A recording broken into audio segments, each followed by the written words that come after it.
Started. Um, Good morning. Welcome to the Start and End of Day Joint Study Committee. We appreciate you being on the call. We're going to, if you'll take a moment to introduce yourself, I would deeply appreciate it. This is related to something that came out of negotiation. So this is being done in the sunshine. It's being recorded. We will have the opportunity to break out into breakout rooms later on. Those won't be recorded. And Caitlin Shaw is sitting actually in a listening room in case anybody wanted to show up and listen to what we have to say. So my name is Jermaine English. I'm the manager in labor relations. And whoever wants to go next, by all means, jump in and introduce yourself. Theo Harris, Executive Director of CTA. Justin Katz, President CTA. Philip Hardy, I'm the principal at Western Pines Middle School. Good morning, Joe Schneider, Principal, Liberty Park. Patty Hatch Sabers, kindergarten teacher, Lake Park Elementary, negotiations chair for CTA. Good morning, Randall Audie, CTA staff.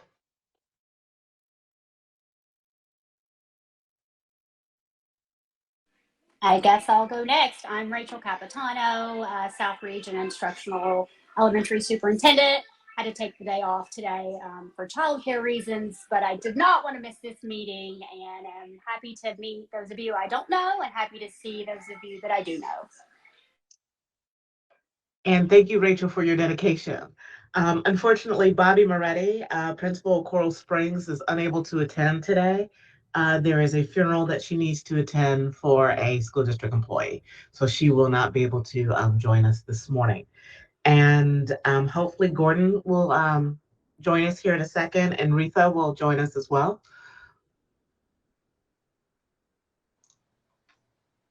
Yep. Awesome. Well, this is something that came out of negotiation from previous talks with CTA, and this actually came from the CTA side. So we're going to turn it over to you, and if you'll tell us, oh, and there he is. You must have heard me mention your name, sir. I was just talking about you. And sorry about that. The schedule's a little tight getting kids started with the coverage and then getting over here to get logged in. Happy to be here. Good morning. So that is current Vice President and President-elect for the next 3 years, Gordon Longhofer. So thank you, Jermaine, and thank you everyone for taking the time today. I guess the title or the purpose of this committee was to have some discussions on start and end of contract day activity as it relates to T-bargaining unit members, while not exclusive to, but is certainly based on our feedback from our membership. Elementary school seems to be kind of the primary place where the beginning and end of day tends to encroach upon either planning or preparation time in our view. And we've got, as Patty said, she works as an elementary school teacher, so she has some firsthand insight. But basically, the two big concerns for elementary in the past couple of years, as voiced by members, is one, at the beginning of the day, I guess, and each school certainly has their own interpretation of how they operate. But prior to COVID, we were told by a lot of members that, the first 15 minutes of the school day, so like 7:30 to 7:45 traditionally on a schedule, it wasn't earmarked, obviously, for instruction. Classes didn't start yet. And it, in many schools, was time that teachers were afforded to get set up for the day. They have to be there at the start of the duty day. They sign in to do the mailbox thing. They might have to set up a classroom or their whiteboard. And I guess a shift occurred during COVID, where through social distancing and the closure of school cafeterias, there was an MOU and a requirement that students be allowed in classrooms at 7:30 to mitigate spread and things of that nature. And because the cafeteria was closed, what we've noticed, or what the feedback's been from members, is that in many schools that the schools kind of came to the conclusion that they don't have to go back to the way it was. They could require teachers to supervise students in their classrooms from the minute the school day starts. And we haven't contested that because we don't disagree that per contract language that time period is not relief time, it's not planning time, it's not protected lunchtime or any of those categories. But it has been an increasing concern for teachers who say that shift has led to them either not being able to properly prepare in the morning because the kids are supposed to come in immediately at 7:30 if they show up, or even worse in their view, in order to do what they need to do to be prepared for the day, they have to come in early every single day to do the things they would have done from 7:30 to 7:45, but now need to do from 7:15 to 7:30 before the duty day. So that, Patty, are you able to speak to that based on what you've heard in your experiences in elementary? I've had varying experiences. A lot of times that 7:30 is when morning duty starts for most, for teachers. A lot of time in Lake Park, it's mostly our resource people that do it at 7:30. Luckily, the classroom teachers do actually get that 15 minutes to prepare in the morning. But the expectation, even for those resource teachers or non-classroom teachers, 7:30, you're supposed to be on post. Well, you're not supposed to be at school until 7:30. When do I have time to put down my purse, or put my stuff down in my room? And, you're getting calls. Where are you?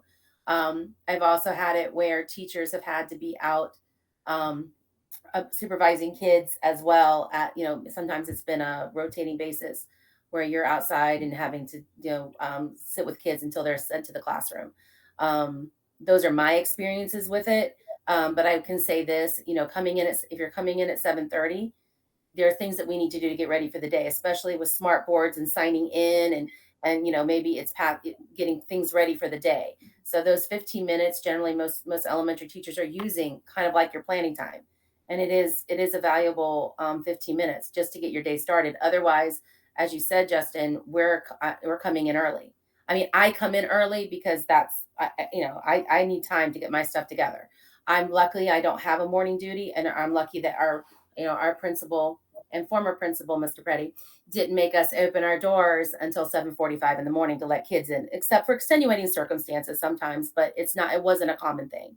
Once in a while you might have weather or some kind of incident, but that's understandable. But as a rule, it was 7:45, we opened our doors, and then we were monitoring kids at the door and stuff. But that 15 minutes we were able to, use for whatever we needed, whether it be making copies first thing,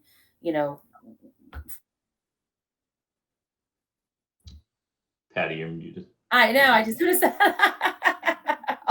I don't know what the last. It's like, wait a minute. I thought I hit that. What was the last thing you heard? But yeah, it's just that 15 minutes is like planning time for us. It gets our day ready, gives us that little bit of time to get in, put our stuff down, go to the bathroom if we need to, sign in. If you have to start work at 7:30, there's no way you can go sign in, go put your stuff down in a room and be on a duty post. Or even let kids in because you got to go sign in or whatever it is, wherever you're doing, whether it be in the office or how, and I'm in a small school. I can't imagine what the big schools are like as far as that goes.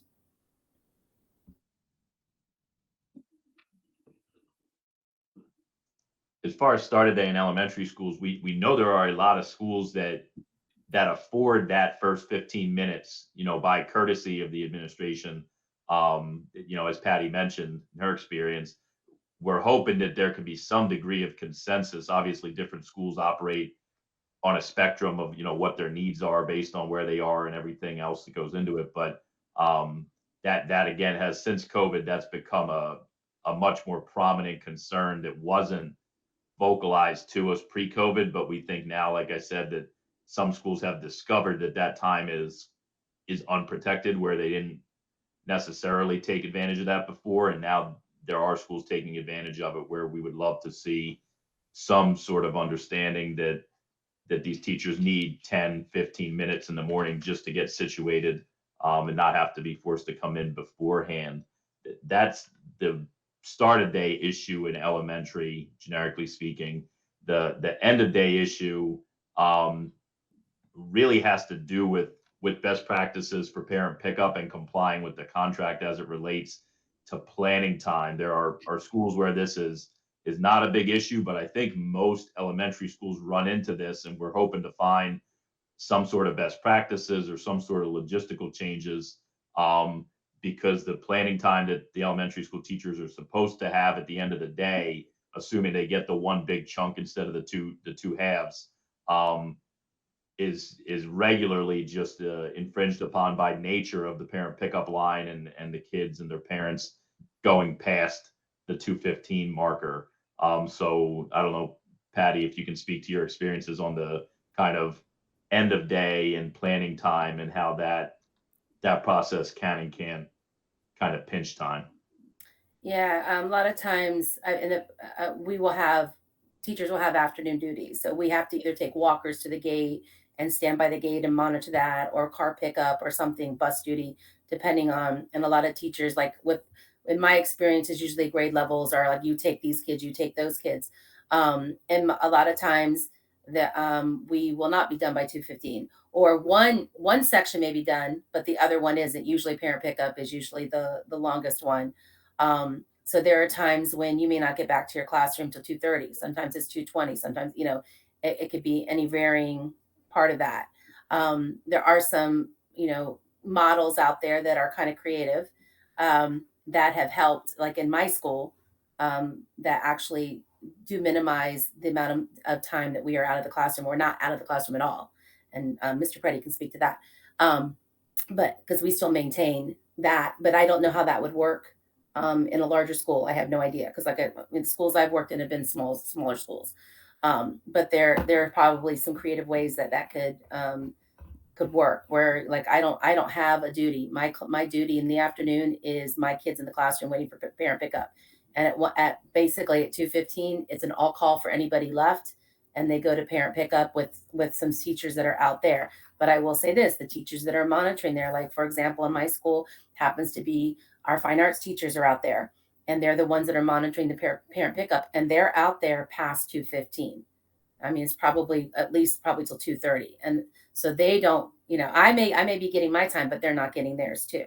So there is some discrepancy sometimes within a school, who gets it and who doesn't on dismissal. Thank you, Patty. And then we want to make sure we emphasize we're absolutely aware of the fact that there might not be easy solutions to this. That's why we wanted to have this committee, is to try to brainstorm ideas, because you can't control parents to 100%, pickup time proficiency or whatever you want to call it. Some will come in late, but we've heard from schools, again, leaning on best practices, because we have dozens upon dozens of elementary schools in this case to look to, where there are schools where they have done things to mitigate and protect that planning time, so the teachers aren't losing 10 or 15 minutes a day doing that. So we're bringing it knowing that it's a difficult fix, but a fix that we believe is necessary to pursue. It's not necessarily the point of this committee, but we've made it a point with the district and through negotiations to stress that time as a resource has become arguably our top priority, side by side with compensation, because people just want to be able to do their job. And a lot of times they feel like they're not able to do their core function because there are other things that might pinch time. So it's a global push by CTA to raise awareness about time and where time should be utilized or shouldn't be utilized. So that's a big part of it here, as you can see, the start and end of day. So those are the two big elementary issues. The issues of start and end of day are not nearly as concerning based on feedback in secondary. It's just not, there's less supervision required because the age of the kids and the nature of those schools.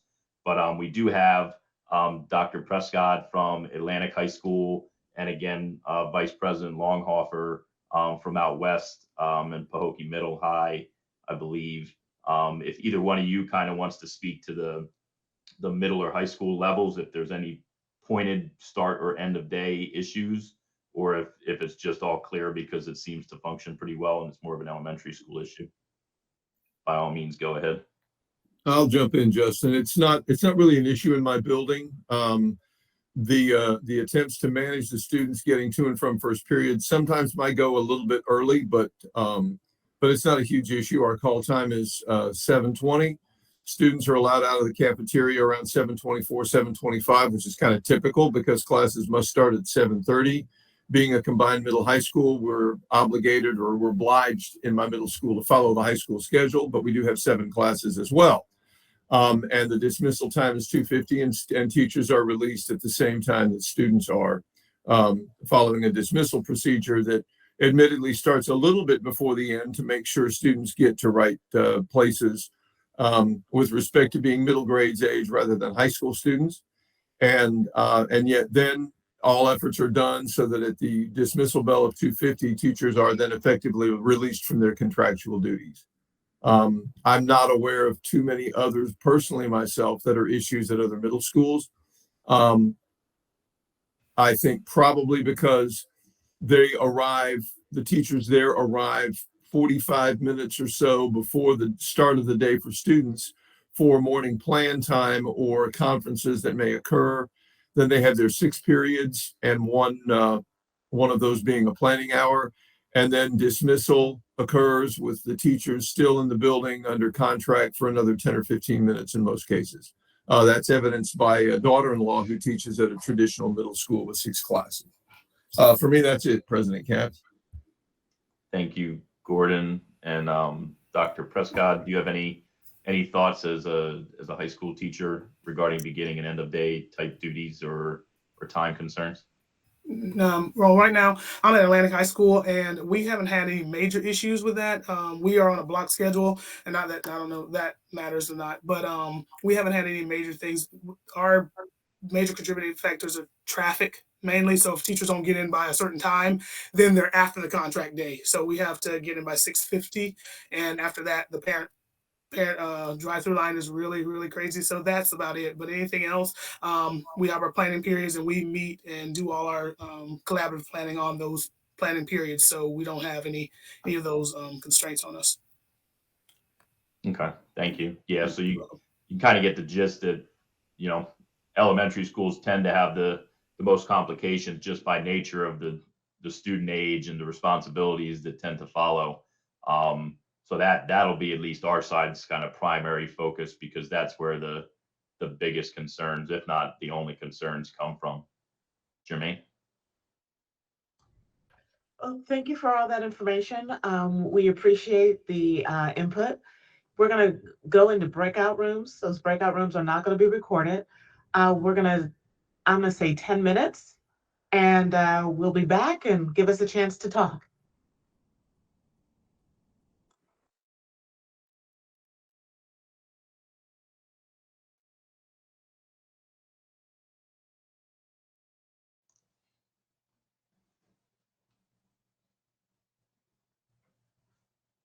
Caitlin, can you hook us up with a breakout room?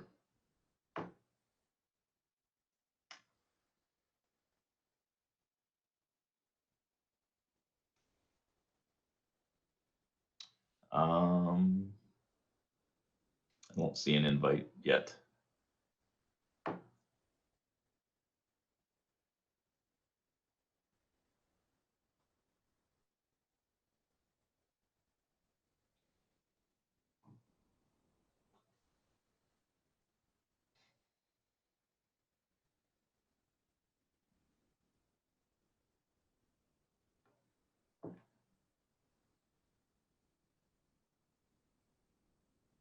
Thank you.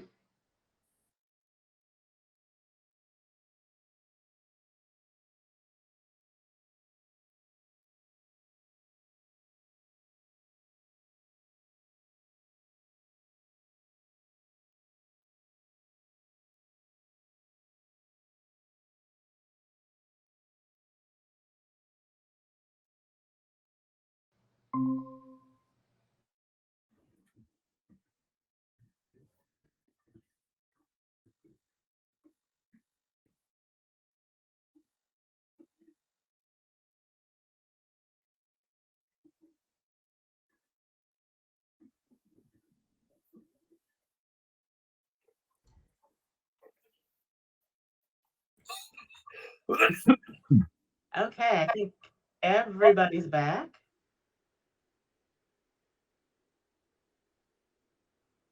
Yes, we've got everybody. Oh, there's Phil. Okay. All right. So thank you very much for all the information. We had some very thoughtful and deep conversation about this. We kind of want to break it up into two different things. We want to talk about AM and PM, just like you guys did.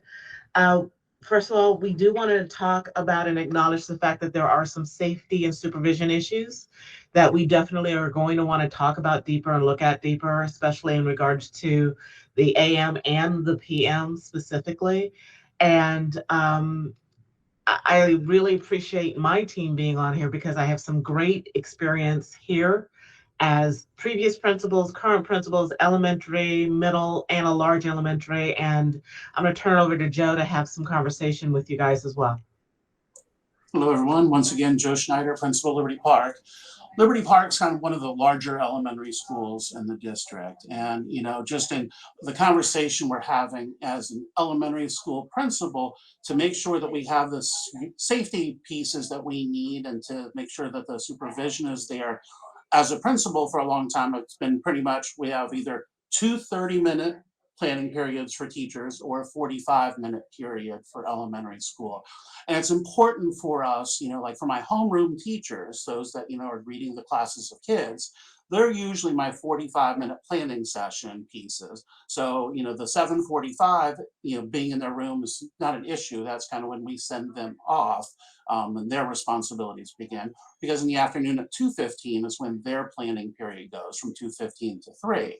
Now, if you're a resource teacher at my school, whether that's a coach, whether it's fine arts, whether it's ESC, ELL, they're on two 30-minute plannings because it's easier for me to schedule the additional 30-minute planning in to allow for that supervision from that 7:30 to 7:45 when kids are coming onto campus, eating breakfast, and that, you know, 2:15 to 2:30 piece when the homeroom teachers relinquish that responsibility to have that personnel in place to maintain the safety on my campus. So, in kind of hearing the conversation, it sounded like we wanted to have some kind of uniformity with that, which would be very difficult for me as a principal in my position, you know, just creating that safe environment. So I'd love to hear any ideas that CTA has on how we could potentially maintain that level of safety and security if we were to try to come up with some uniformity. Did any of that make sense? Okay. Yeah, and we're, I think maybe, and it could just be semantics, but when we say, I guess, uniformity, or I think I try to use the word best practices because in my mind that's what I'm thinking. Is just if there are X amount of small elementary schools and Y amount of large elementary schools, like what are the ones doing you know, successfully where it's not an issue at their school. So by no means, and to your point, if there's some system where people are on the 30 and 30 versus the 45, we're not trying to say like everybody has to be on one at the school or at every school, but just definitely looking at schools where they're making it work, or if your system works, you know, to a wide degree or completely, maybe your system is, you know, something to look into. But yeah, so just to make clear, we're not saying uniform across the district for all elementary schools, just saying that the uniform in terms of protecting the time at the end of the day if that's their 45-minute chunk. Well, and we also had conversations about the difference between what's happening in Title I schools versus non-Title I schools, because those are clearly two different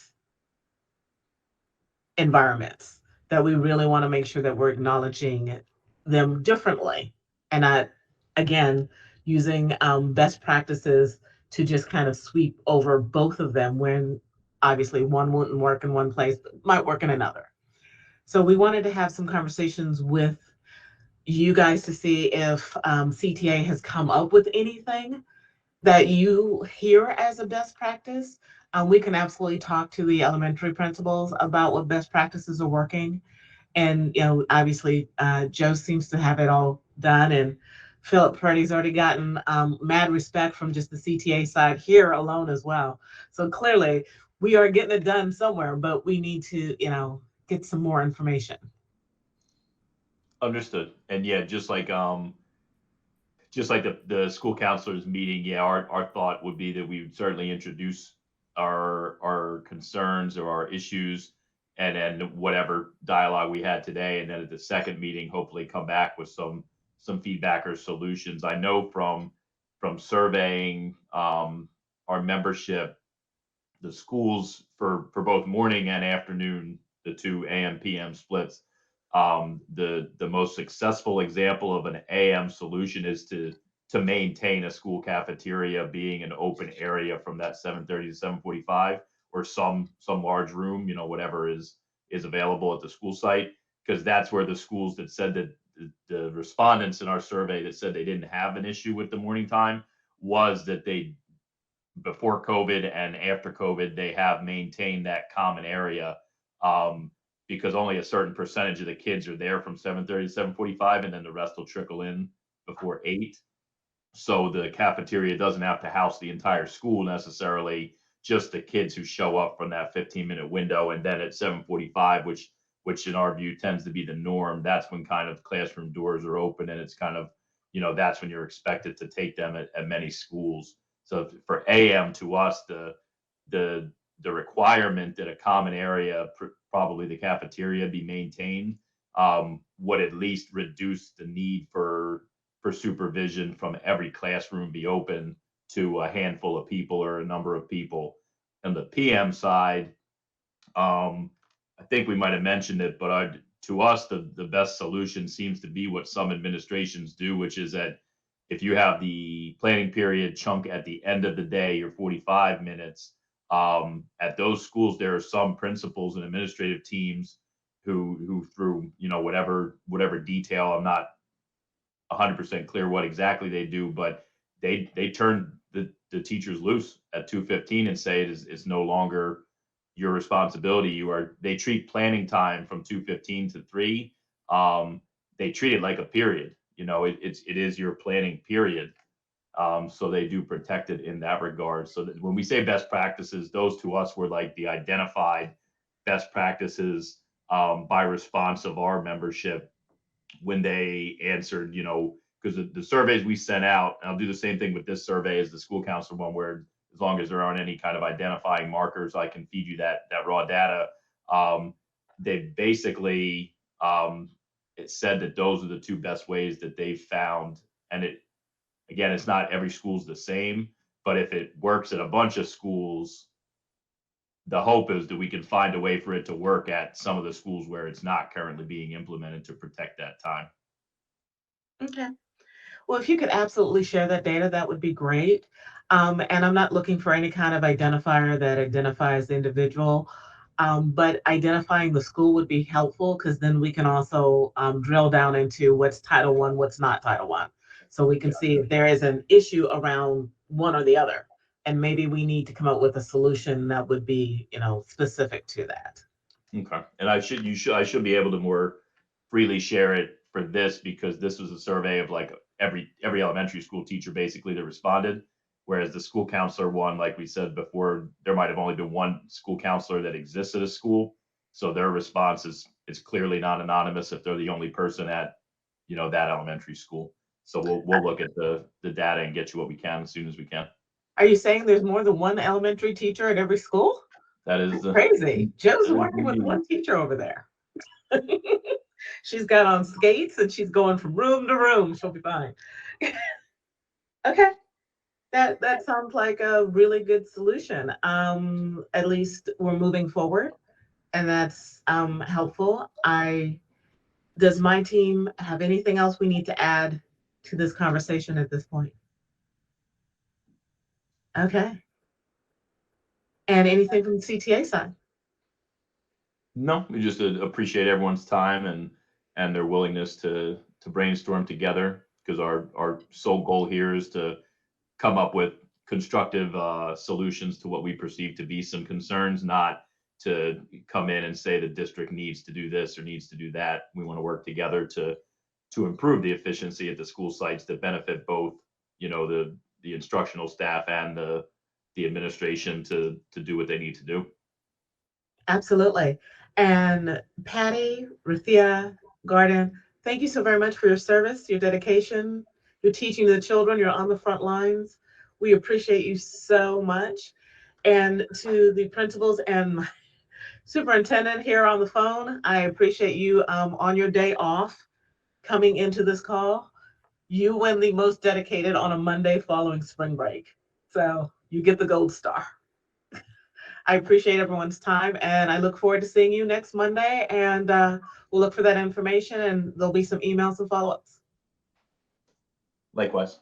Thank you. Have a great day, everyone. Thank you all.